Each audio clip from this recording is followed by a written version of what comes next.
બરોડા ડેરીની ચૂંટણી પહેલા જિલ્લાના રાજકારણમાં ગરમાવો. ખોટા ઠરાવ કર્યાના ધોળકુવા ડેરીના સભાસદોનો આરોપ.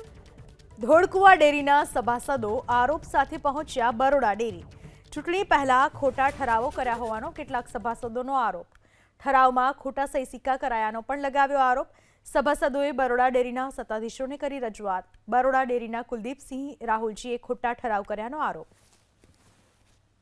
મુખ્ય મામલો એવો છે સાહેબ કે અમારે 7 મંડળીની અંદર અમે 25/7/2025 જે છેલ્લો દિવસ હતો અમે એમના ઠરાવ અહીંયા જમા કરાયા. અમારી સાથે ઇન્વર્ડ કોપી પણ છે. એના પછી એ ઇન્વર્ડ અમે કરાવી દીધા 7 ઠરાવ. એના પછી ડેટ ગતેરાયા પછીના 7 ડુપ્લિકેટ ઠરાવો બીજા આવ્યા.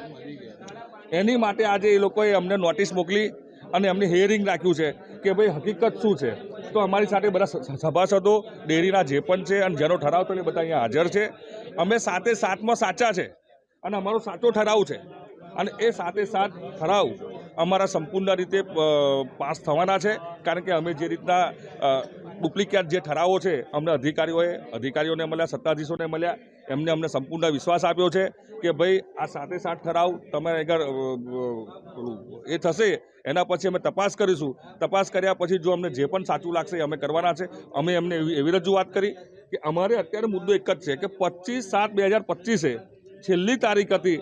એના પછીના ઠરાવો ડુપ્લિકેટ આવ્યા કેવી રીતે એની 100% તપાસ થવી જોઈએ અને એની પાછળ જે પણ દોષી હોય એની ઉપર કાર્યવાહી થવી જોઈએ.